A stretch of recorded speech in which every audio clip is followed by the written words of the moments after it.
अस्सलाम वालेकुम, क्या हाल है। उम्मीद है आप खैरियत से होंगे। आज का जो हमारा टॉपिक है वो है टाइप्स ऑफ रेनफॉल्स। आज हम टाइप्स ऑफ रेनफॉल्स को डिस्कस करेंगे कि रेनफॉल्स की कौन कौन सी टाइप्स हैं। और आपको ये पता होना चाहिए कि एक रेनफॉल होता है, एक प्रेसिपिटेशन। रेनफॉल जो है वो प्रेसिपिटेशन की एक टाइप्स के अंदर आता है। तो चले हम आज अपना रेनफॉल वाला टॉपिक डिस्कस करते हैं। Types of rainfall on the basis of regions rainfall में be classified into three main types. मतलब ओरिजिन्स के लिहाज से हम रेनफॉल को थ्री मेन टाइप्स के अंदर डिवाइड करते हैं। नंबर वन पे जो हमारे पास है वो है कन्वेक्शनल रेनफॉल। कि कन्वेक्शनल रेनफॉल्स क्या होती है, ये मैंने डायाग्राम बनाई है और साथ में इसके एक्सप्लेनेशंस लिखी हैं इस डायाग्राम की कि ये क्या चीज़ है। Convectional rainfall air on being heated become light and rises up in convection currents.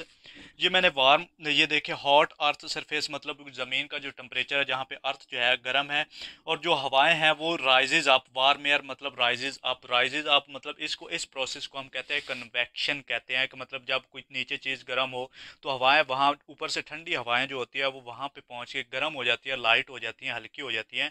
फिर ऊपर की तरफ वर्टिकल फॉर्म की सूरत में, वर्टिकल शेप में ऊपर की तरफ चलती हैं। उसको हम क्या कहते हैं, कन्वेक्शन करंट कहते हैं। तो ये वाली जो है प्रोसेस, ये क्लाउड्स फॉर्म होते हैं। मतलब दूसरे, as it is rises up expands and loses heat and consequently condensation take place. मतलब जब ये राइज होती हैं तो ये एक्सपैंड होना शुरू हो जाती है। ये मैंने expand, warm air could be saturated होती हैं तो एक्सपैंड होना शुरू हो जाती हैं। जब एक्सपैंड होती हैं, जब ये ठंडी हो जाती हैं, जब इसमें सैचुरेटेड कंडेंसेशन का प्रोसेस होता है तो ये वजनी हो जाती हैं। तो फिर ये नीचे की तरफ चलना शुरू हो जाती हैं। जब ये नीचे की तरफ चलती हैं तो फिर क्लाउड्स के अंदर ये सैचुरेटेड होती हैं। तो जब ये सैचुरेटेड हो जाती है, इनमें अमाउंट ऑफ वाटर जो होता है वो ज़्यादा होने की वजह से जो होता है उसमें से पानी ड्रॉपलेट्स की सूरत में गिरना शुरू कर देता है, रेन ड्रॉप्स जिसको हम कहते हैं।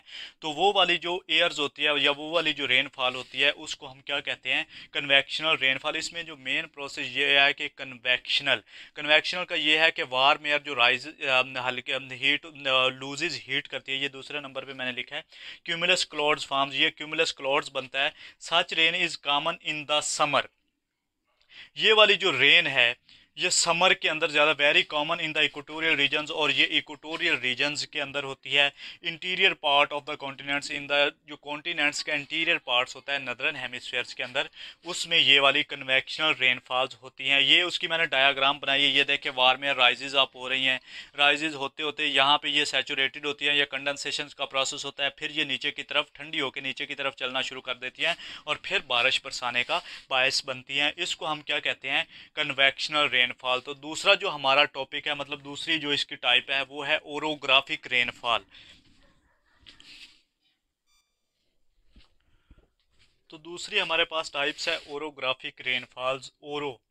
ओरो मीन्स माउंटेन होता है। अगर आप डायस्ट्रोफिज्म पढ़ें, ज़मीन की अंदरूनी internal forces of the earth, उसके अंदर डायस्ट्रोफिज्म होता है। उसके अंदर अपायरोजेनिक एंड ओरोजेनिक, ये दो प्रोसेस होते हैं। ओरोजेनिक मीन्स माउंटेन बिल्डिंग होता है, और अपायरोजेनिक मीन्स उसमें अर्थ बिल्डिंग जो होता है, लैंड बिल्डिंग, वो सारी चीज़ें होती हैं। ओरो मीन्स माउंटेन। ओरोग्राफिक रेनफॉल्स ये वही है कि ओरोग्राफिक मीन्स, या इसको हम रिलीफ रेनफॉल्स भी कहते हैं। When the saturated air mass comes across A mountain, मतलब जब सैचुरेटेड एयर मास होती है वो कम्स अक्रॉस द माउंटेन्स होती हैं, it is forced to ascend and as it rises it expands, the temperature falls and the moisture is condensed।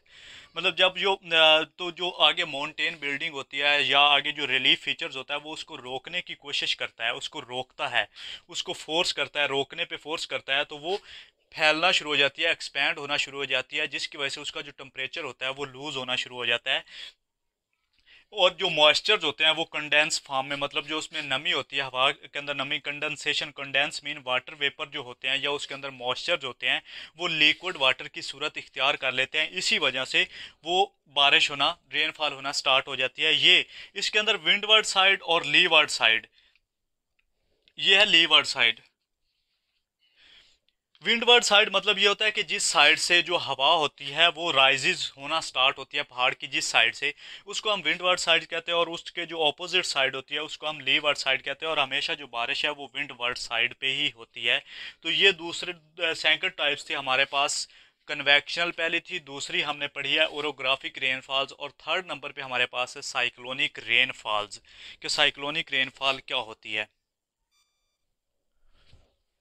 तो third number पे जो हमारे पास टाइप है उसको हम साइक्लोनिक रेनफॉल्स कहते हैं। साइक्लोनिक मींस आपने cyclonic and anti cyclone, cyclone and anti cyclones क्या होता है कि लो प्रेशर्स, इनवर्ड हाई प्रेशर, मतलब इनवर्ड लो प्रेशर्स होता है और इर्द गिर्द से जो हाई प्रेशर से हवाएं होती हैं वो इस, मतलब ये लो प्रेशर एरिया होता है, इनवर्ड लो प्रेशर होता है। जो एंटी साइक्लोन्स होता है वो outward high, inward high pressures होता है, मतलब हाई प्रेशर्स वाला एरिया।